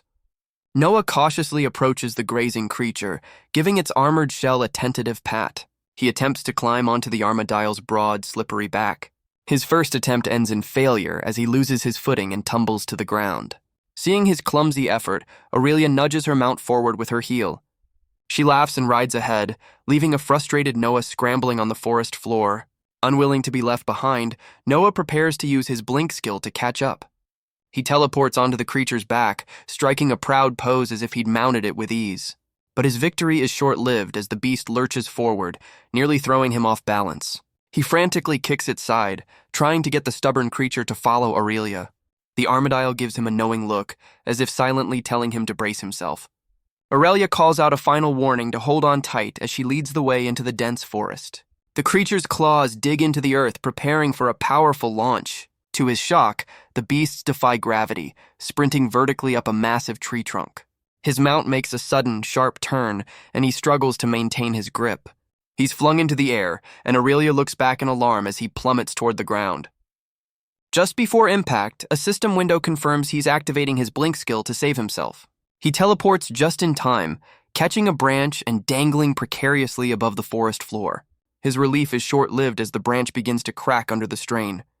The branch gives way, sending him plummeting downward once again. He lands awkwardly on another branch, hanging upside down as Aurelia's laughter echoes through the trees. His mount finds him, offering a slobbery lick to his face, much to his disgust. Aurelia can't contain her amusement, laughing at his complete lack of riding skills. Noah shoots her an irritated glare, clearly not appreciating being the source of her entertainment. Now properly seated, they race through the forest, and she playfully asks if he's enjoying himself yet. To her surprise, he's beaming with excitement, comparing the exhilarating ride to flying on a dragon's back. His comment catches her off guard, and she questions how he knows of dragons if his world lacks magic. He explains that his world has dragons, but only in stories and myths, clarifying they aren't real. Noah elaborates that the closest equivalent were dinosaurs, gigantic creatures from millions of years ago. He adds that they were wiped out by a cataclysm long before humanity's existence. Aurelia notes that it's probably for the best, as elder dragons in her world can level entire cities. She reveals a conspiracy theory that dragon attacks are sometimes cover-ups for destruction caused by powerful awakened. Noah finds her theory interesting, mulling over the implications of such a cover-up. He asks for her opinion, and she confirms her belief in dragons, having witnessed many unbelievable things. Aurelia reasons that in a world with so many impossible creatures, dragons could easily exist. Noah agrees with her logic, adding that he's also encountered something that defied belief. He then struggles to remember the encounter, drawing a complete blank as Aurelia looks on, puzzled. Aurelia announces the end of the forest path, explaining they'll soon have to travel on foot. She estimates their destination is about 4 hours away as their mounts land on a solid road. To pass the time, she offers to give him a proper introduction to the world of Arendir. Riding down a wide path, they are spotted by villagers who excitedly identify them as adventurers. The pair continues forward, bathed in sunlight as they approach the village entrance. A large welcoming crowd has gathered to greet them with enthusiastic waves and cheers. The villagers' faces are filled with joy and excitement at the sight of the two heroes. Noah playfully asks if this celebrity treatment is a regular occurrence for her. She explains that such warm receptions are usually reserved for small, grateful villages. Surveying the cheering crowd, Noah smiles, thinking he could get used to being a hero. As they ride through the cheering crowd, Noah enjoys the warm reception from the villagers. After dismounting, they're approached by a young villager who seems to be a stable hand. Noah gives his mount a grateful pat, thanking the creature for the journey. Aurelia hands the stable hand some mana cores, instructing him to mix them into the creature's feed. The young man is stunned by the value of the mana cores she's given him. Noah questions her generosity, and she explains that a good tip ensures better service, a lesson he notes is universal. She then advises him to be cautious, explaining that nothing about him is common sense in this world. Aurelia explains that while she might understand, to the isolated villagers, his existence is completely alien. She wryly notes that a talking plant would probably raise fewer eyebrows than an outworlder. An innkeeper greets them as they step inside, ready to find lodging for the night. The friendly innkeeper asks the pair about the duration of their stay. Aurelia pays with 2 mana cores, requesting a room for 1 night with separate beds. The innkeeper slides a key across the counter, directing them to their room on the 2nd floor. Aurelia explains she has some business to attend to and asks if Noah wants to rest. He declines, preferring to stay and soak in the rare experience of a peaceful tavern. His morbid comment about not being murdered earns him a strange look from both Aurelia and the innkeeper. Aurelia warns him to watch his words before patting his shoulder and heading out on her own. Noah cheekily remarks to the innkeeper about her fiery spirit, admitting he finds it endearing. Another patron offers Noah a drink, guessing he's an adventurer for surviving the lost woods. The man figures that regardless of whether Noah is a fool or a hero, he could definitely use an ale. Noah agrees to the offer, admitting he could use a drink despite the early hour. The man loudly orders a mug of ale for Noah, and the waitress promptly obliges. The patron asks for his name, and Noah introduces himself, confirming he's new to the area. The man slides a full mug across the table, preparing to share a surprising piece of information. As Noah takes a drink, he casually reveals he only awakened yesterday, stunning the older man. The man warns him against traveling with an E-ranker like Aurelia, assuming he's doing it for love. Noah ignores the warning, instead savoring the ale with a look of pure satisfaction. He clarifies that he was forced to awaken, and Aurelia is simply helping him, which makes the man nostalgic. The man introduces himself as Lorien, and the two shake hands in a friendly gesture. A system window identifies Lorien as a stone-carved warrior, as Noah asks about his past as an adventurer. Lorien explains he's a retired adventurer, having lost his magic in an accident and quit while he was ahead. Intrigued, Noah asks what kind of monster could strip someone of their abilities. The old warrior begins his story, recalling a dungeon quest up north that went horribly wrong. He describes a sudden ambush by a translucent entity that paralyzed his party, killing 2 and blinding another. Lorien concludes his grim tale, admitting he lost his mana and never learned the creature's identity. As Noah drinks his ale, a system notification confirms his lifeblood ability has instantly purged the intoxication. He complains that he can't even get drunk, which leads Lorien to guess he has a powerful constitution ability. Lorien suggests deactivating the skill, and a system prompt immediately gives Noah the option to do so. A simple notification confirms his lifeblood ability has been successfully turned off. Finally able to enjoy his drink, Noah excitedly calls for another round to celebrate. Lorien explains he can use the ability to sober up instantly, a fact Noah finds absolutely hilarious. After a few more drinks, a system notification confirms he has successfully become intoxicated. He flinches as another notification reveals his lifeblood ability has automatically cleansed the effect. Now completely sober, Noah asks Lorien to elaborate on the lost villagers he mentioned earlier. The old warrior confirms with a grim expression that people have been vanishing in the woods. He recounts how the disappearances began 6 months ago when 2 villagers went to investigate and never returned. Lorien explains that even adventurers found nothing, forcing the villagers to abandon the forest out of fear. The tragedy compounded when the local mines collapsed, and no survivors were ever found in the rubble. He concludes that the villagers sealed the mines but recently hired new adventurers for one last look. The village is now divided, weighing the danger of the mines against the need for income to survive the winter. Lorien adds that strange howls and cries have been heard coming from the sealed mines. He explains the villagers are now terrified of a potential undead infestation. The old warrior notes that if the Adventurers Guild confirms an infestation, the entire village would be forced to evacuate, a fate no one wants. Stepping outside, Noah impatiently taps his foot while waiting for Aurelia. He stops as he notices a crowd of villagers murmuring and gathering down the street. Overhearing their conversation, he learns the mayor plans to seal the mines for good. The villagers panic, realizing that without the mines, their town is doomed. The concerned citizens rush off to confront the mayor about his decision. Noah watches as the anxious crowd gathers in front of what appears to be the town hall. Noah peeks into the crowded room, observing the tense standoff between the villagers. His system identifies the two main figures, a stressed-looking mayor and a furious stone-carved miner. The miner confronts the mayor, refusing to let the town starve, while the mayor argues against risking more lives. The mayor desperately tries to calm the crowd, pleading that he's only trying to ensure their survival. Aurelia suddenly appears beside Noah, questioning his presence, and he fires the same question back at her. She explains she came to get information on her betrayers, but Noah points out the mayor is a little busy. He casually recounts how he ended up there after a few drinks and a chat at the inn. When he asks if they should help, she reveals this is her plan, as they need the mayor's help to leave. Deciding she's not being assertive enough, Noah steps forward to intervene, much to her shock. He smoothly interrupts the argument, telling the men he understands their goals and shares their desire for the village to prosper. He places a hand on each man's shoulder, suggesting they find a solution together instead of arguing. He gives them a confident smile, looking completely in control of the situation. From the crowd, a bewildered Aurelia watches the scene unfold, confused by his sudden move.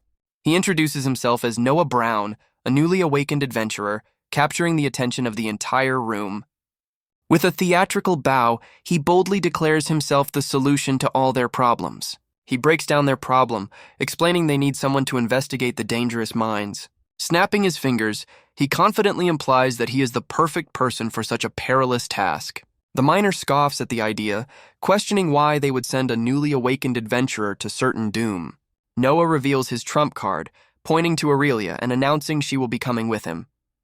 Aurelia seethes with silent rage, furious at being roped into his reckless plan without her consent. Aurelia steps forward, explaining her own quest might be connected to the village's troubles. The mayor recalls she arrived with a team, and she confirms she's searching for them but will help. Noah adds with a smug grin that their assistance will of course come with a price. The mayor eagerly asks for their price, and Noah cheekily requests an ability tome. The mayor suggests they travel to Windrest City for better tomes, as the village's selection is poor. He explains Windrest is the nearest city with a guild hall and a steady supply of adventuring gear. Aurelia takes charge of the deal, demanding a D-grade mana stone and 2 horses for the job. The veteran miner volunteers to guide them, and the mayor officially agrees to the terms. Noah enthusiastically shakes the mayor's hand, pleased to have sealed their business arrangement. A system notification chimes in, officially granting them the new quest, Trouble in the Mines. Aurelia taps Noah on the shoulder, confidently telling him it's her turn to take the lead. She turns to the miner, taking over the conversation while Noah watches with a satisfied smile. The miner then questions Noah, finding his age and recent awakening to be a strange combination. Noah explains he comes from a world without magic, which delayed his chance to awaken a path. This prompts the miner to ask if he's from a dead zone, a concept Noah is unfamiliar with. The miner elaborates, describing them as barren wastelands that drain the life from anything within them. Noah considers his own world, admitting it was more concrete than nature, but insists it wasn't a dead zone. The miner smiles, acknowledging that helping them will earn the village's gratitude, regardless of Noah's origins. With a confident grin, Noah extends his hand, ready to finalize the arrangement. They seal the deal with a firm handshake, agreeing to meet the next morning to begin the quest.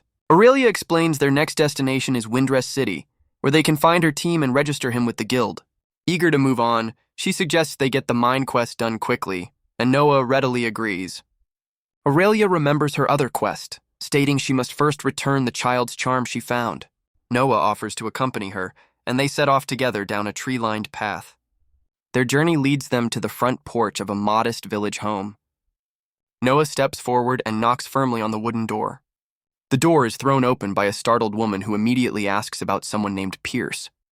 As the woman looks on with a pained expression, Aurelia prepares to return the lost item. The woman's eyes fix on the charm, recognizing it as her son's. Clutching the memento, the grieving mother trembles as she asks for news of her missing child. With a heavy heart, Aurelia shakes her head, confirming the woman's worst fears. The mother collapses in grief as Noah and Aurelia witness the painful reality of their quest. A younger woman appears, asking them to help bring her distraught mother inside. Inside, the sister comforts her mother, revealing they had braced themselves for this terrible news. She tearfully thanks them for the closure, explaining they can now finally begin to move on. The sister says they have no reward, but Noah explains their new quest to search the mines is all the reason they need. Aurelia looks away, expressing her regret that she couldn't have done more to help. Noah places a comforting hand on her shoulder, offering a silent gesture of support. The grieving mother rises, her face a mask of sorrow as she asks to be excused. Just as they prepare to leave, the sister stops them, calling out with a sudden sense of urgency. The grieving mother clutches the charm, pleading to know what happened to her son. Her daughter, overwhelmed with sorrow, asks for the details of her brother's fate.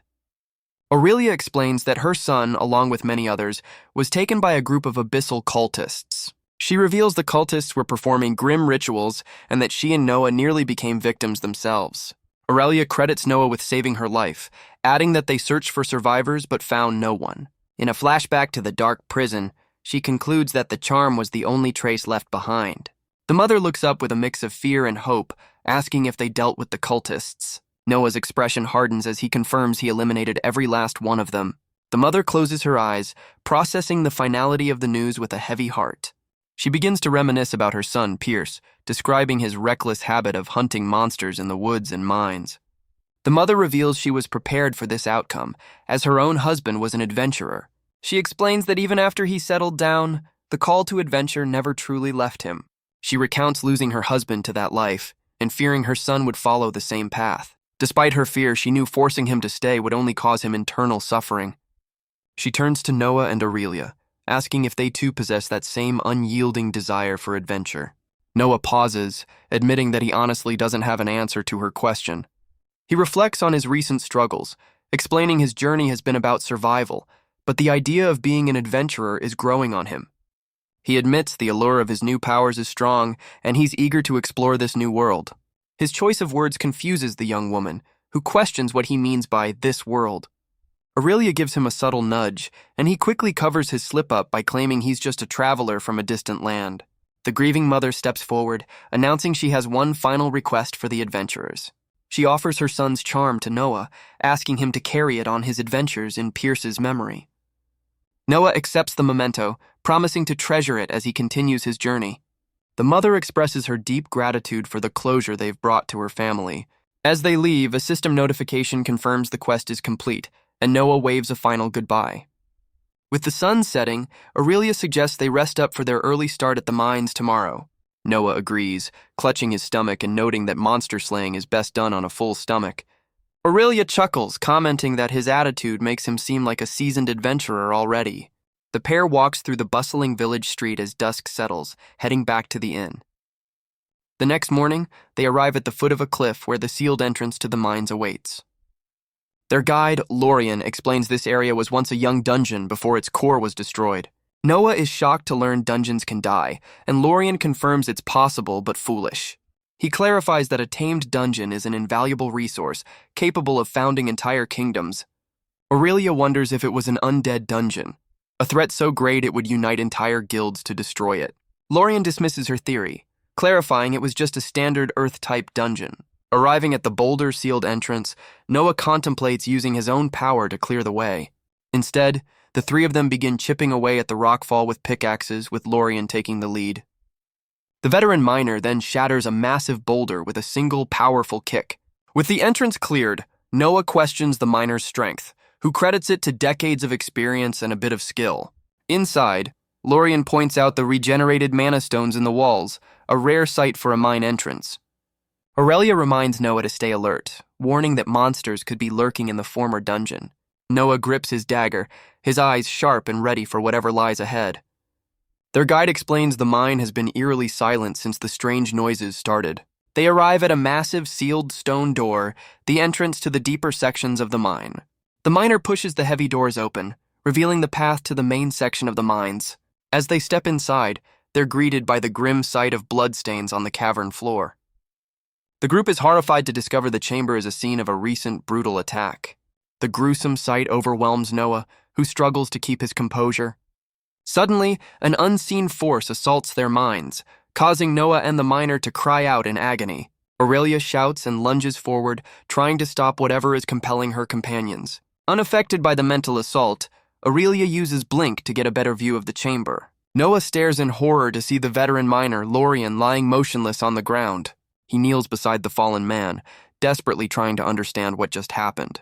Lorian's eyes glow with a sinister light as dark tendrils crawl across his face, and he struggles to warn Noah. A wave of dread washes over Noah as he witnesses the miner's terrifying transformation. Shadowy tendrils erupt from Lorian, ensnaring Noah as the system identifies the new threat. From the entrance, Aurelia shouts a warning, seeing her companion trapped by the dark energy. A system notification bizarrely announces the completion of their quest, rewarding him with experience. A new, more dangerous quest appears, revealing the dark legacy they've stumbled upon as Lorian is lifted into the air. The entity fully consumes Lorian, twisting his features into a monstrous visage as he lets out a silent scream. Noah tightens his grip on his daggers, preparing to face the shadowy tendrils that now writhe freely. Aurelia's fist ignites as she warns their guide, Jerome, to get clear of the impending battle. The miner sweats, grimly accepting that this fight is far beyond his capabilities. The dark entity fully manifests, twisting into the horrifying form of a tendril-covered monster. It lunges at Noah with blinding speed, forcing him to dodge the chaotic assault. The creature suddenly teleports in a flash of dark energy, mirroring Noah's own blink skill. He watches in disbelief, realizing his opponent shares his unique teleportation ability. A massive pillar of flame erupts through the cavern, forcing Noah to brace against the intense heat. Aurelia stands as the source of the inferno, her fists blazing as she shields the terrified guide. As the monster vanishes into thin air, Noah scans the cavern, wondering where it has gone. A drop of dark ooze falls past his eye as he focuses on the new threat. He and Aurelia stare up as the creature hovers menacingly near the cavern ceiling. The tendril-covered beast dives down, its glowing eyes fixed on its prey.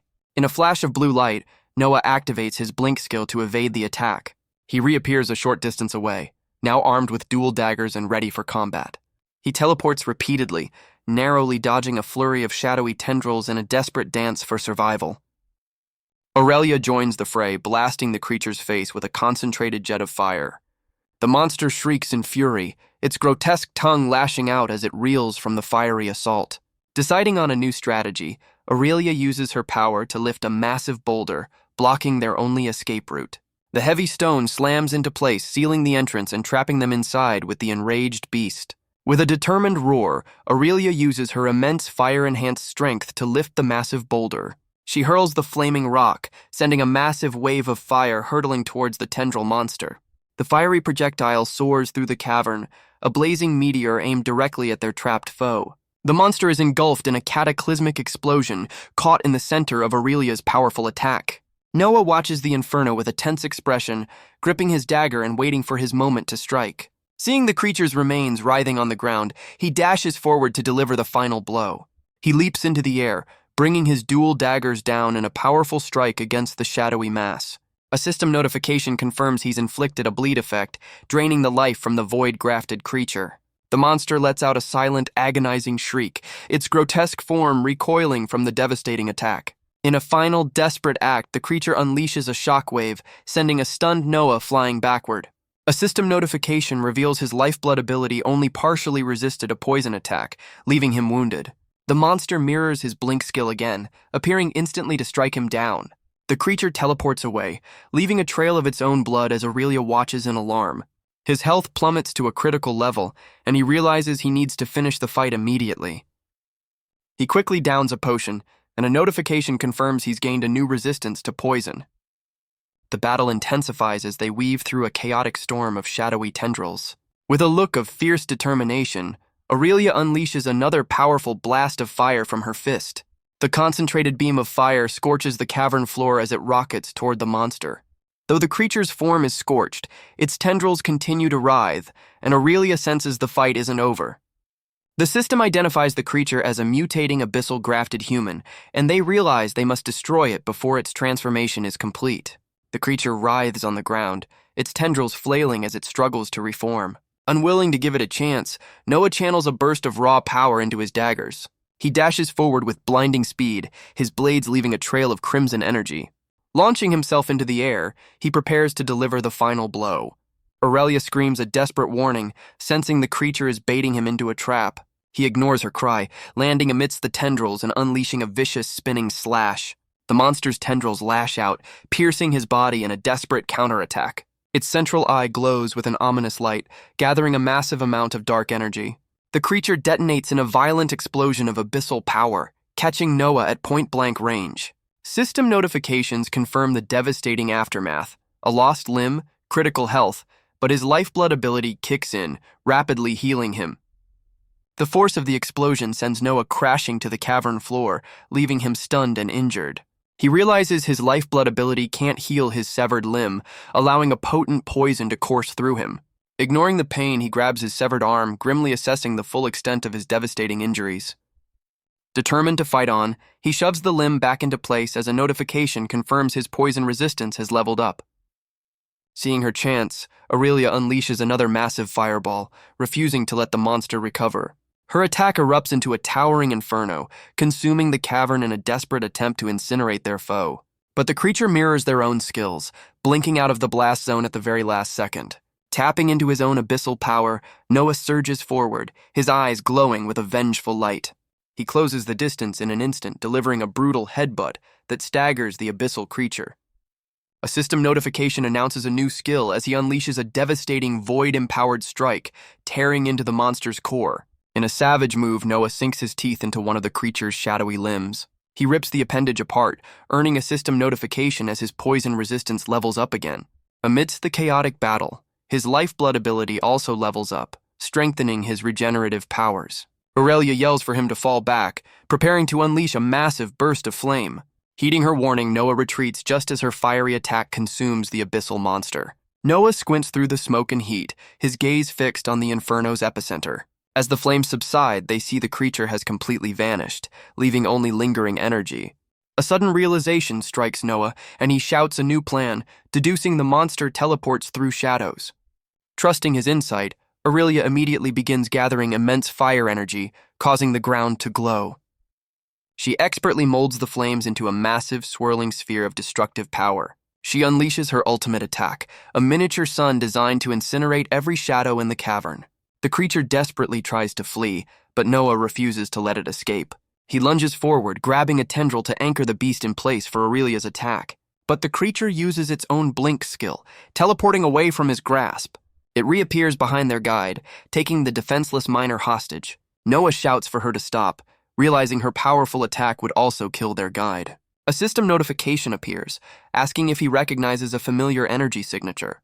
He presents the Letter of the Void God, a powerful artifact tied to the same abyssal energy. The creature hesitates, its tendrils tightening around the miner as it senses the artifact's immense power.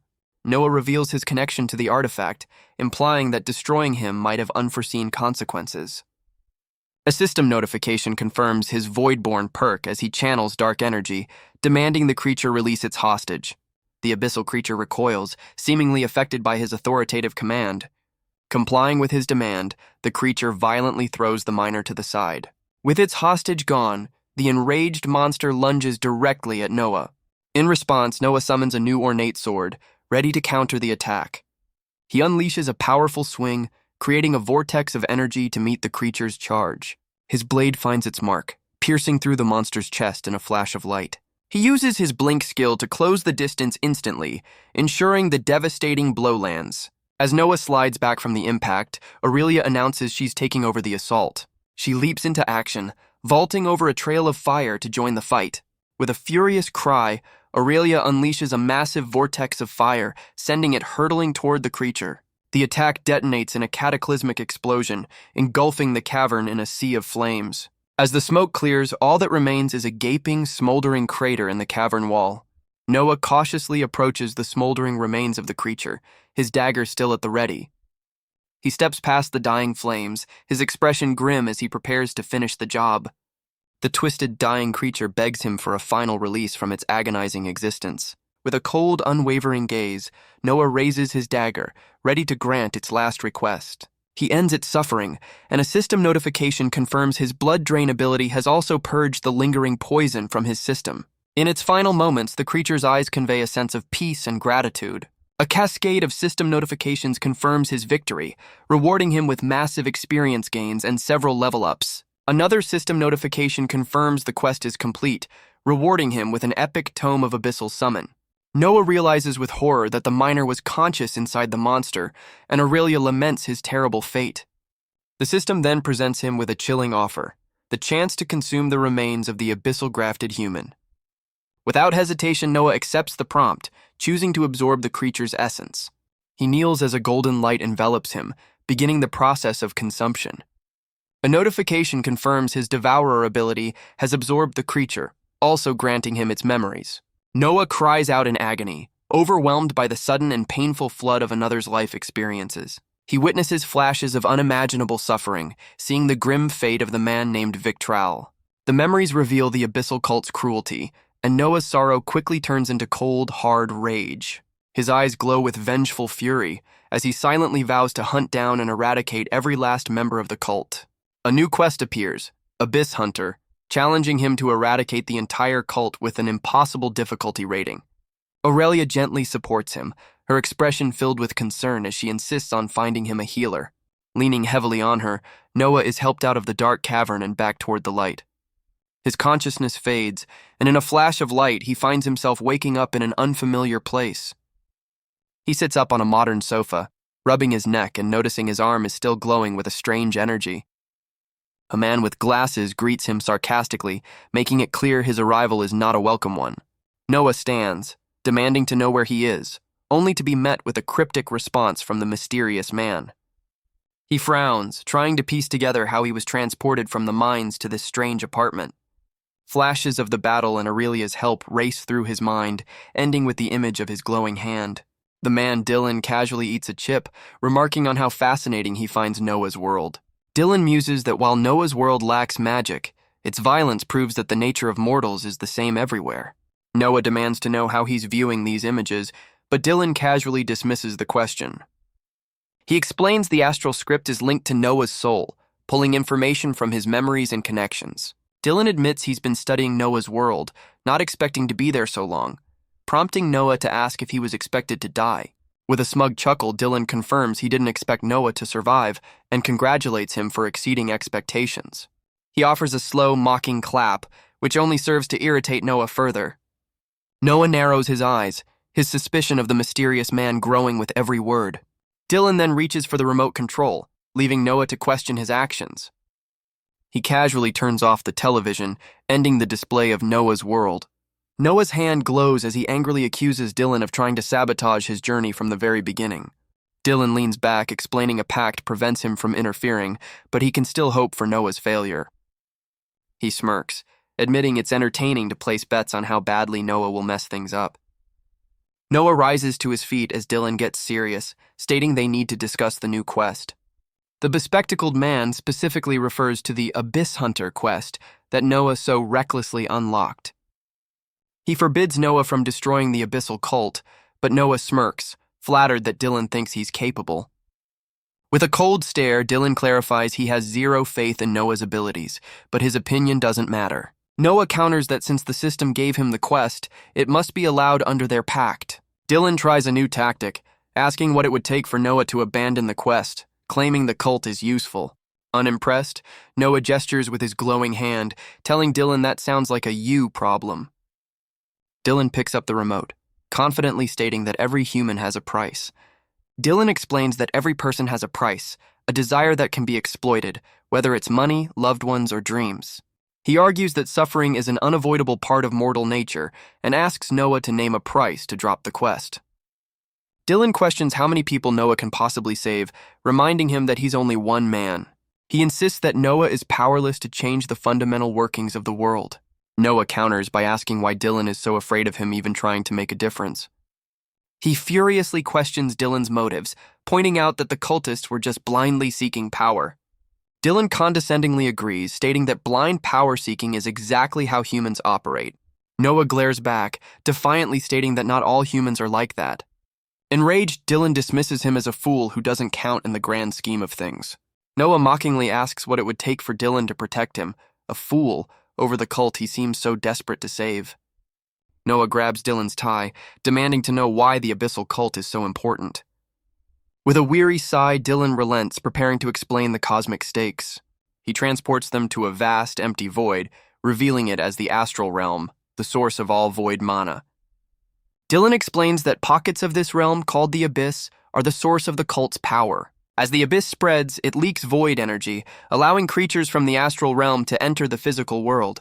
A vision of monstrous, shadowy beasts erupts, showcasing the terrifying power that can be unleashed. Dylan clarifies that he and his kind provide strength to the cultists in a symbiotic relationship. In return for this power, the cultists work to expand the Abyss into the physical realm. Noah angrily confronts him for giving power to anyone, but Dylan coldly states that mortal affairs are not his concern. Furious at the hypocrisy, Noah demands to know why Dylan cares so much about the Abyss's expansion if mortal actions don't matter. Dylan calmly adjusts his tie, explaining the void's nature is simply to consume, a force beyond good or evil. In a burst of fury, Noah hurls the remote control, shattering the large television screen. He grabs Dylan by the shoulder, his fist clenched as he stops the man from turning away. Noah furiously questions the suffering he witnessed, demanding to know what becomes of the children caught in the cult. Dylan coldly dismisses his concern, stating Noah already got revenge on a stranger and has no reason to care. Tapping another remote, Dylan once again asks Noah what it would take for him to reconsider his quest. Noah flatly refuses, declaring his unwavering intent to destroy the cult as dark energy swirls around the broken screen. He stares defiantly toward the exit, stating he doesn't care how long it takes or even if he ultimately succeeds. With his hand glowing and shirt torn, Noah walks forward, vowing to make the cultists abandon their path for the innocent. He approaches the door, explaining that by extension of their pact, he has authority over the cult and can alter their path. He reaches for the door, asserting that the Pact of the Voidborn grants him authority over the cult. Noah reveals his plan is not to destroy the cultists, but to convert them by offering a better oath. A new system quest appears, a new void, challenging him to forge an entirely new path for the Abyss's followers. Accepting defeat, Dylan sardonically wishes Noah farewell, having failed to change his mind. As Noah departs the strange realm, Dylan delivers a final, ominous warning about the dangerous ground he now treads. His consciousness snaps back to his body, and he wakes up in bed as Dylan's warning about the wrath of the gods echoes in his mind. He sits up looking at his bandaged arm, still trying to process the strange and intense encounter. Alone in the room, he grimly notes his new and unwelcome habit of suddenly passing out. The door opens to reveal a smiling Aurelia, who seems relieved to see him finally conscious. She explains he was out for 2 days, a much faster recovery than the healer predicted, though Noah dryly points out his arm is still missing. Aurelia flexes, explaining that a powerful healer could regrow his arm, though it would be incredibly expensive. She also theorizes that his blood-based path might allow him to regenerate the limb naturally upon ranking up. Noah considers his options, including magical prosthetics, but feels there must be other ways to restore his arm. With a sly smile, he asks if there's a library nearby, already forming a plan to research a solution for himself. After she confirms the town has one, he decides to visit, confident he can find a method to tweak in his favor. Aurelia warns him against using nefarious powers, but he cheekily admits most of his abilities already look evil. Her demeanor shifts as she crosses her arms, finally deciding it's time to confront him about his strange abilities. She admits she held back her questions out of gratitude, knowing Outworlders have strange powers and he'd saved her twice. But now she declares she can no longer stay silent, and Noah listens, ready for her interrogation to begin. She reveals she's known from the start that he has 3 separate paths, as she can clearly sense the distinct mana types in his aura. She notes his 3 paths feel unusually powerful, making him an anomaly even among the strange. Aurelia recalls his fighting style, pointing out it was far too skilled for a complete beginner. Combined with his appearance among a void cult, she admits his presence was deeply concerning. Yet she acknowledges that when the fighting started, he chose to stand with her instead of running. Noah explains his combat prowess comes from a history of dabbling in various martial arts back home. He admits he kept his multiple paths secret out of self-preservation in a hostile new world. Aurelia listens intently, finally understanding the reasons behind his guarded behavior. To prove her own trustworthiness, she offers to show him something she keeps hidden from others. With her aura flaring, she warns that this trust must be mutual, or there will be consequences. Her eyes glow as she reveals her true purpose was to test him before activating a skill he recognizes all too well. She reveals a glowing ring on her bandaged hand, explaining it was the key to her test and urges him to inspect it. Noah initially sees nothing, but Aurelia calmly tells him to look again. His system pierces the veil, identifying the legendary Ring of Second Chance, a one-time use item that saves its wearer from death. Aurelia explains the ring was her secret insurance, allowing her to take risks and confirms he has passed her test. However, she still has questions, pointing out his command over the void creature and the unnaturally pure mana of his strange letter. She asks if he was somehow fooling her senses from the start, but he insists he was always honest, a claim she's inclined to believe. He playfully suggests she use her lie detector skill, only for Aurelia to admit with a smirk that she was bluffing. To build real trust, she offers him an alternative method, extending her hand to his. She places a glowing crystal in his palm, telling him to press it to his heart and channel his mana. With an intense gaze, she prepares to judge his character, asking him one last time what she should truly make of him. Pressing the crystal to his chest, Noah admits his memory is fragmented, with no recollection of his own death.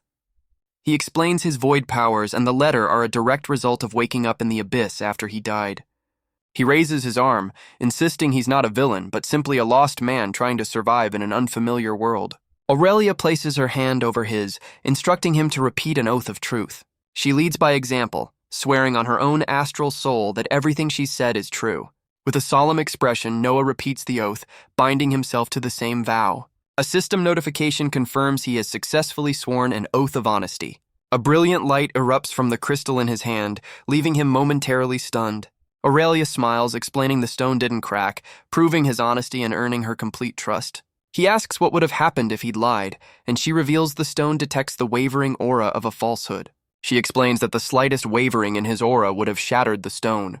With their trust established, Noah unwraps his bandages, ready to find a solution for his arm. He pats the bed, his mind set on his next course of action. Leaving Aurelia behind for the moment, he heads out into the town with a clear purpose. His destination is the local library, a place he hopes holds the answers he seeks. Surrounded by books, he begins his research, determined to learn about prosthetics and this new world. He's amazed to discover the existence of advanced magical prosthetics. His research leads him down a rabbit hole of strange creatures and magical components. He reads about parasitic voidworms that can take over a host's body and transform them. The text reveals a fascinating possibility, a rare symbiotic fusion that could make the host even stronger. He snaps the book shut, realizing a loophole might allow him to use the parasites to control his severed arm. Intrigued by the possibility, he delves deeper into his research on the strange void creatures. A confident smile spreads across his face as he learns that his own abundant life force can sustain a void summon. He discovers the life command ritual is key to controlling these summons, a process detailed in his new skill book. With all the pieces in place, he decides summoning a void parasite is the best way to restore his arm. His research complete, Noah leaves the library with a new sense of purpose and a dangerous plan. He and Aurelia find a secluded alley, the perfect spot to begin the risky summoning ritual. A system prompt appears, and without hesitation, he chooses to consume the rare skill book. Dark energy surrounds him as he absorbs the knowledge, and a notification confirms he's learned the abyssal call skill. The system also reveals his advanced skill starts at a high level as he prepares a glowing crystal for the ritual. Kneeling in the alley, Noah begins to etch a complex summoning circle onto the stone floor with a mana crystal. Moments later, he stands proudly over his completed work as an arcane purple light floods the alley. He gives Aurelia a confident nod, who watches with a mix of apprehension and trust. The tome of Abyssal Summon floats before him, its pages flipping wildly as it unleashes a torrent of void energy. Standing in the center of the glowing sigil, Noah holds the tome and begins the dangerous ritual. Pages from the consumed book swirl around him as he interacts with the system interface to finalize the call. A system notification confirms the epic tome has been used, officially initiating the summon. The perspective shifts to moments earlier, deep within the dark and chaotic expanse of the void. Vicious, parasitic voidworms drift through the astral plane, their sharp teeth hinting at their dangerous nature. One of the creatures asserts its dominance, letting out a silent roar as it attacks another abyssal beast. The summoning chant begins, calling out to the endless dark and hunger of the abyssal void. His incantation offers up a life force, beckoning a creature to bind itself to his astral soul. A pact is proposed. The creature's hunger will become Noah's, and his blood will become its sustenance. Deep within the void, a powerful parasitic worm answers the call, rocketing through the astral plane. It's not alone, as other, larger abyssal beasts are also drawn to the irresistible pull of the summoning circle. Caught in the chaos, the worm feels a strange thrill, a sense of life it has never known.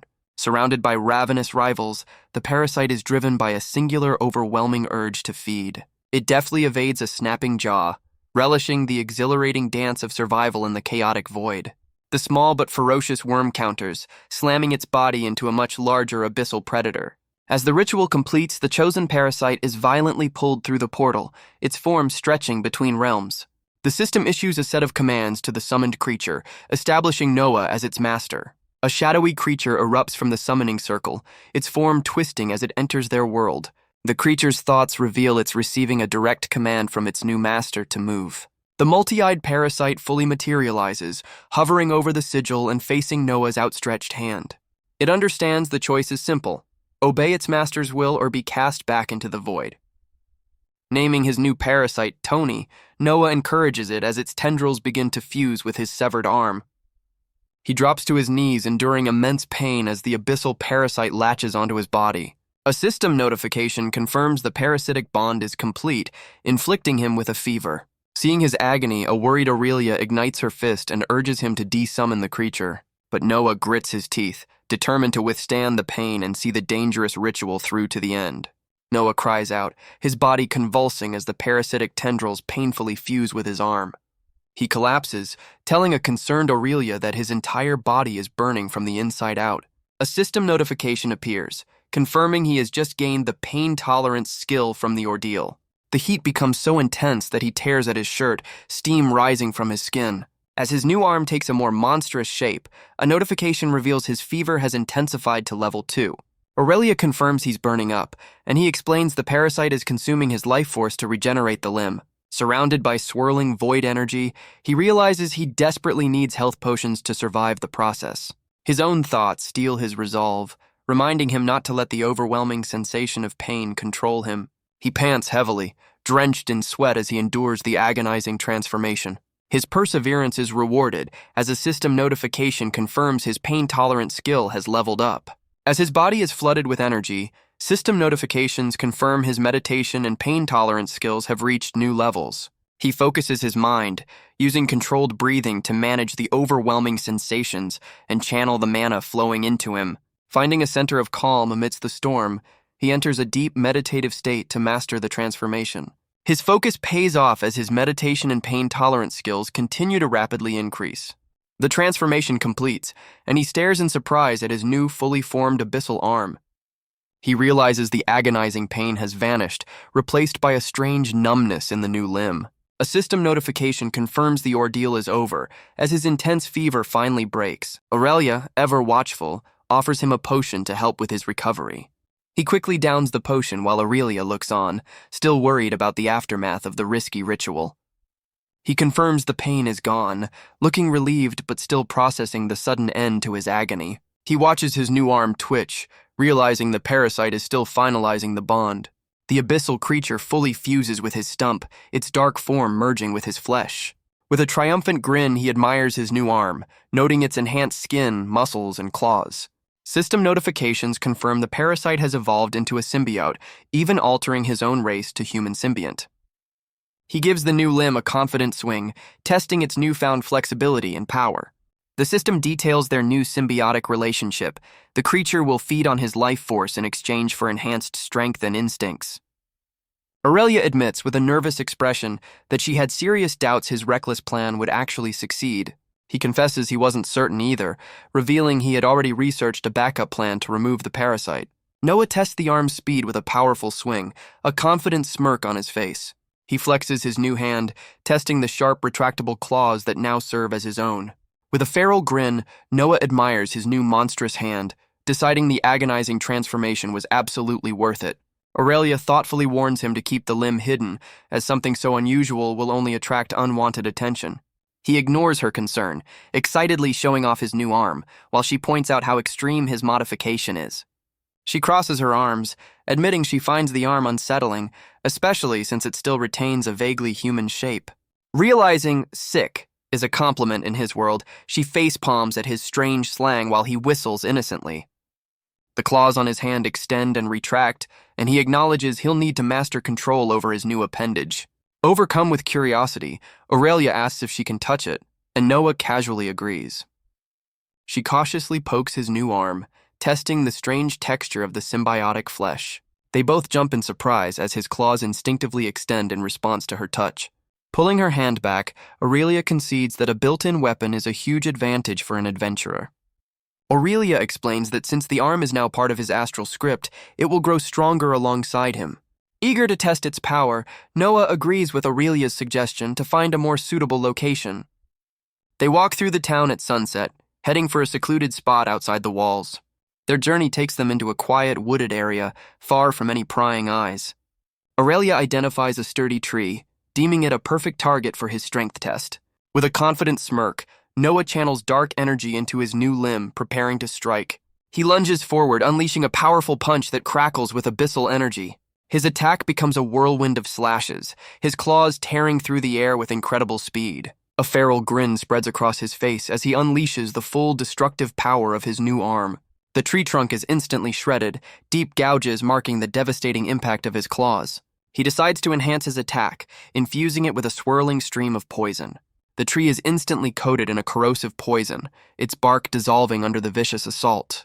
He flashes a wild, triumphant grin, thrilled by the sheer destructive power now at his command.